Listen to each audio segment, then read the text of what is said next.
Let's mic CM साहब। नमस्कार, let's mic CM साहब के साथ मैं महेश सिंह। आज सुनिए देश के कुछ खास राज्यों के मुख्यमंत्रियों और पूर्व मुख्यमंत्रियों की एक्टिविटीज के बारे में। सबसे पहले आज बात करेंगे उत्तर प्रदेश से। उत्तर प्रदेश के मुख्यमंत्री योगी आदित्यनाथ ने राहुल गांधी पर निशाना साधते हुए काल गणना को लेकर बड़ा बयान दिया है।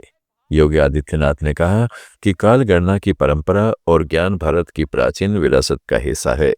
उन्होंने तंज कसते हुए कहा है कि यह काल गणना मनु ने दी है। राहुल जी, यह आपके नाना ने नहीं दी है, परनाना ने नहीं दी है, आपकी दादी ने नहीं दी है। योगी ने कहा है कि भारत का इतिहास और उसकी परंपराएं हजारों वर्षों पुरानी है, जिन्हें किसी एक परिवार या राजनीतिक वंश से जोड़कर नहीं देखा जा सकता। राहुल जी कहते हैं बेटियों को भड़काने का काम कर रहे हैं। कहते हैं मनुस्मृति से बाहर निकलिए। भाई, भारत की परंपरा तो ऐसी है, आप माने या ना माने कोई फर्क नहीं पड़ता है, लेकिन गलत तथ्यों से अवगत तो मत कराइए। आपको मनुस्मृति को मानना है मानिए, नहीं मानना है मत मानिए, लेकिन मनुस्मृति की अच्छाइयों को भी बताइए और बुराइयों को भी बताइए। बहस करिए इस पर। अथर्ववेद जिसकी चर्चा करता हो, शतपथ ब्राह्मण में जिसकी चर्चा हुई हो, महाभारत जिसके बारे में चर्चा करता और मत्स्य पुराण जिसकी महिमा का गान करता हो, उस मनु को आप अपमानित क्यों करना चाहते हैं? आप माने ना माने, कभी हमने नहीं कहा। आप तो राम की विरासत को भी अपमानित करते हैं।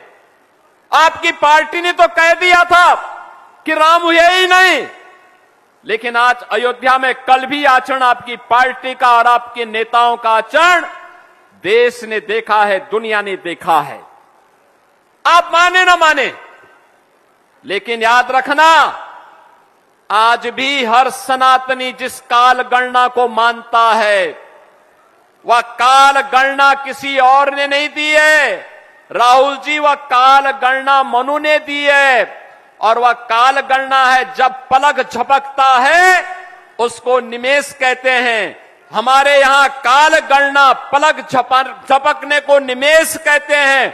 25 निमेष का एक काष्ठा होता है और एक 30 काष्ठा का एक कला, 30 कला का एक मूर्त। कर्नाटक के सीएम डीके शिव कुमार ने अडानी के काम की तारीफ करते हुए कहा कि अडानी बहुत अच्छा काम कर रहे हैं। इस बयान को लेकर अब कांग्रेस और बीजेपी के बीच सियासी बहस तेज हो गई है। बीजेपी समर्थकों ने इसे राहुल गांधी के अडानी को लेकर दिए गए पुराने बयानों से जोड़ते हुए सवाल उठाए हैं। ಅವರು after the first time after I became ನಾನು ಚೀಫ್ ಮಿನಿಸ್ಟರ್ ಆದಮೇಲೆ ಮೊದಲನೇ ಬಾರಿಗೆ ಅವ್ರಿಗೇನು ಬಂದು ಇಲ್ಲಿ ಭೇಟಿ ಮಾಡಬೇಕು, ಇಲ್ಲಿ ಬೇಕಾದಷ್ಟು ಅವರೆಲ್ಲ ವೃತ್ತಿ ಮಾಡ್ತಾ ಇದ್ದಾರೆ, सौजन्य और बंदिದ್ರು ಭೇಟಿ ಮಾಡಿದ್ರೆ ಹೋಗಿದ್ದಾರೆ। महाराष्ट्र के मुख्यमंत्री देवेंद्र फडणवीस ने राहुल गांधी पर निशाना साधते हुए कहा कि राहुल गांधी मंच पर महिला अधिकारिता की बात करते हैं, लेकिन महिलाओं को अधिकार देने वाले सबसे क्रांतिकारी कदम महिला आरक्षण बिल का विरोध करते हैं और उसके खिलाफ वोट करते हैं। नागपुर में 23 अगस्त 2026 को फडणवीस ने राहुल गांधी की कथनी और करनी पर सवाल उठाते हुए यह बयान दिया। राहुल गांधी ने तमाम बातें कल कही, सरकार पर भी आरोप लगाए, मनुस्मृति का हवाला दिया।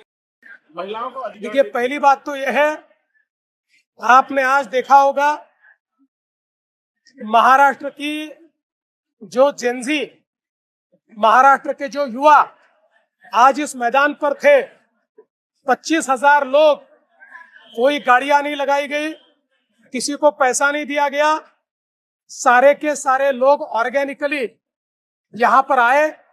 कुल 1.25 लाख लोगों ने इस कार्यक्रम में सहभागिता दी और विशेष रूप से महाराष्ट्र की जो परंपरा है ढोल, इस ढोल को जो 585 ध्वजधारक है उनकी टीम्स ने सहभागिता लेकर एक नया वर्ल्ड रिकॉर्ड आज यहां पर तैयार किया है। और शिक्षा हो, कौशल्य हो, स्टार्टअप हो, स्पोर्ट्स हो, कला हो, हर चीज में एक बड़ी सहभागिता, हमारे जेनजी की दिशा क्या है ये दिखाने वाला ये कार्यक्रम था।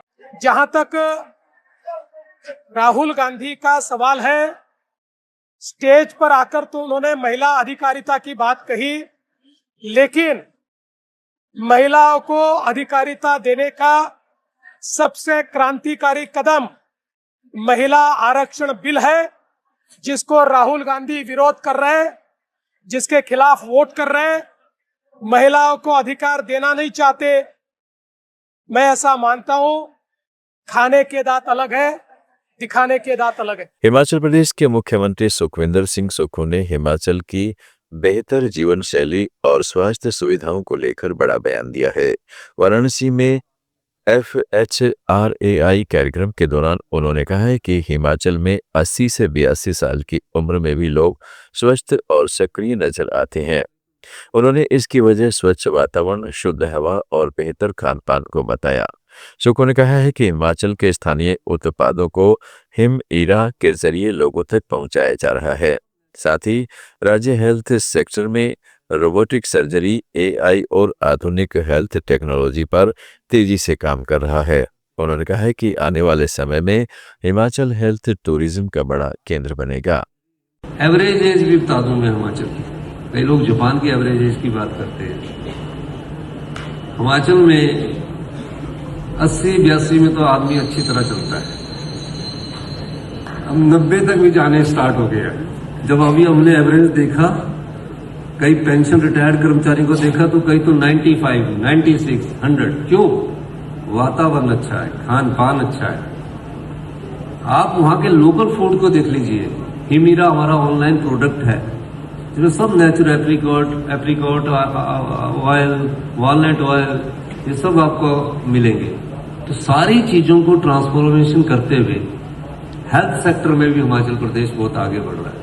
आज रोबोटिक सर्जरी एम्स में हो रही है, प्राइवेट के 40s में रोबोटिक सर्जरी होती है, वो हिमाचल में वहां 7 लाख लगता है, हमारे यहाँ 30,000 रुपया लग रहा है। तो हेल्थ टूरिज्म में भी हम बहुत ज्यादा इन्वेस्ट करने जा रहे हैं। 5,000 करोड़ रुपया हेल्थ की टेक्नोलॉजी में AI इनबिल्ड हम उसको आगे बढ़ाना जा रहे हैं। तो कल को अगर हेल्थ टूरिज्म की जरूरत पड़े, छोटे मोटे ऑपरेशंस की जरूरत हो, तो रेस्ट करने के लिए आप वहां आ सकते हैं। हिमाचल एक उभरता हुआ डेस्टिनेशन नहीं, बल्कि उभरता हुआ स्थान है, जहां आपको बुढ़ापे में भी जरूरत पड़ेगी। ओल्ड एज होम रिजॉर्ट बना रहे हैं, कम से कम 200-250 करोड़ रुपए के ओल्ड एज होम रिजॉर्ट बना रहे हैं।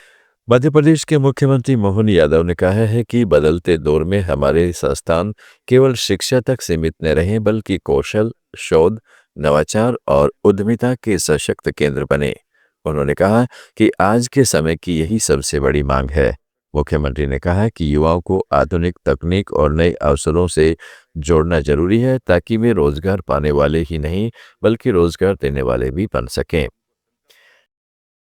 मैं आपको आश्वस्त करना चाहूंगा, आज के समय में जब हमारे लिए स्किल नई करेंसी है और इनोवेशन नई इकोनॉमी है, ऐसे समय में हमारे संस्थानों को कौशल, शोध, नवाचार, उद्यमिता का केंद्र बनाने की आवश्यकता है।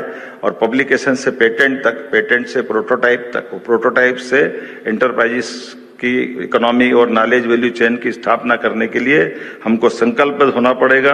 आज के संस्थान के अटल बिहारी वाजपेयी संस्थान के डायरेक्टर मैं राजीव दीक्षित जी को बधाई देना चाहूंगा।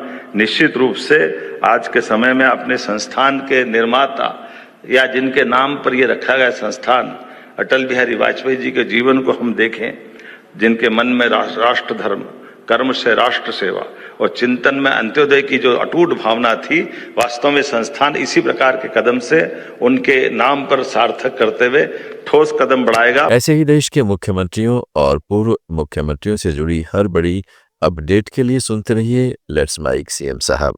नमस्कार। आप सुन रहे थे let's mic more than radio. Follow कीजिए हमें हमारे सोशल मीडिया प्लेटफॉर्म्स पर।